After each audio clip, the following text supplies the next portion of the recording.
Hello and welcome to our YouTube channel wake up medicos. तो आज हम बात करने आए हैं कि नीट में कुछ सिलेबस को रिड्यूस किया गया है, लेकिन एक्चुअली में नीट में तो नहीं रिड्यूस किया गया है, वो सीबीएसई से उस चैप्टर को हटाया गया, मतलब कि एनसीईआरटी से वो चैप्टर रिमूव किया गया है। तो क्या वो चैप्टर ही सिर्फ इंपॉर्टेंट है जो अभी एनसीईआरटी में, नए वाले एनसीईआरटी में, कि पुराने एनसीईआरटी वाला चैप्टर भी इंपॉर्टेंट है?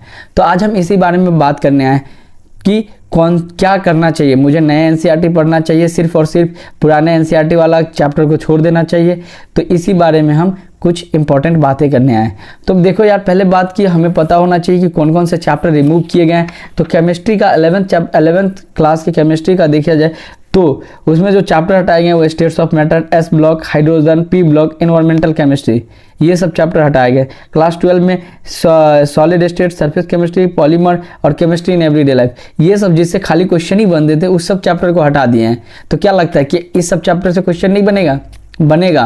2006 में भी ऐसा ही हुआ था, चैप्टर एनसीईआरटी को थोड़ा सा रिड्यूस किया गया था, लेकिन पुराने एनसीईआरटी से भी क्वेश्चन आए थे और ये ट्रेंड 2-3 साल तक फॉलो हुआ था और यही ट्रेंड इस बार भी फॉलो होगा। तो तुमको ये बिल्कुल भी नहीं सोचना है कि जो चैप्टर हटा दिए उससे क्वेश्चन नहीं बन सकते, उससे भी क्वेश्चन बनेंगे और निश्चित तौर पे क्वेश्चन बनेंगे। तो हमको अगर 2024 के लिए तैयारी करना है नीट के लिए, तो हमें उस सारे चैप्टर को पढ़ना है जो पुराने एनसीईआरटी में है।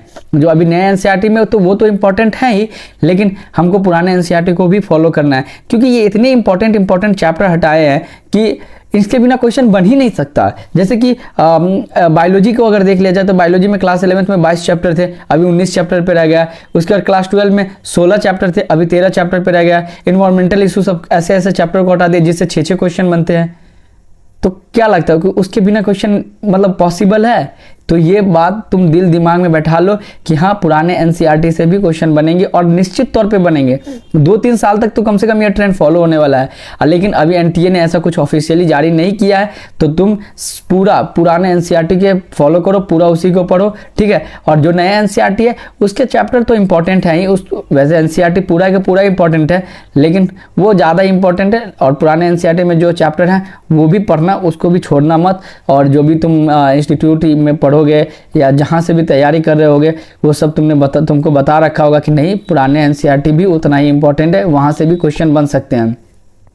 तो नीट अगर 2024 के लिए तैयारी कर रहे हो तो पूरा चीज़ को पढ़ना होगा। जो पढ़ाई हम लोगों ने किया है वही चीज़ तुम लोग को भी पढ़ना ही होगा, ये ज़रूरी है, क्योंकि बिना उसके उस चैप्टर के क्वेश्चन बन ही मतलब आ ही नहीं सकते, पेपर बन ही नहीं सकते, समझे? तो उसको भी पढ़ना है और ध्यान से पढ़ना है और अच्छे से तैयारी करना है, अच्छे से मॉक टेस्ट देना है और बढ़िया से पहले दिन से तैयारी करना शुरू कर दो, ठीक है। नीट 2024 के लिए अगर तुम तैयारी कर रहे हो तो पहले दिन से मेहनत कर दो। कंपटीशन का सबसे बड़ा खेल क्या है पता है?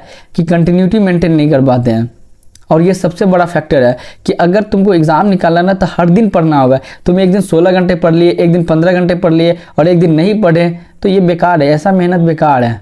तुमको हर दिन पढ़ना होगा, जितने देर पढ़ते हो पर डे उतने देर पढ़ना होगा। अगर तुम एक दिन पढ़ाई छोड़ते हो तो उस चक्कर में तुम 3 दिन का पढ़ाई का नुकसान करते हो। एक जो तुम आज पढ़े वो तो तुम्हारा बर्बाद होगा, दूसरा तुम जो रिवीजन करोगे वो बर्बाद होगा। उसके बाद तुम्हारा पढ़ने का टाइमिंग थोड़ा स्लो हो जाएगा, कंसंट्रेशन थोड़ा कम हो जाएगा। तो ये सब फैक्टर है जो, हाँ, लेकिन तुम्हें लगता है कि ये सब इफेक्ट नहीं करता, लेकिन ये तुम्हें अभी रियलाइज नहीं होगा। ये जब तुम्हारे नीट एग्जाम के 2-3 महीने जब बचे होंगे तब तुम्हें रियलाइज होगा कि नहीं, ये तो सही कह रहा था। तो इसीलिए तुमको हर दिन मेहनत करना है, हर दिन पढ़ाई करना है और खुश होकर पढ़ाई करना है, इधर उधर की बातों को नहीं सोचना है। अच्छे से तैयारी करो। थैंक यू, ख्याल रखो अपना।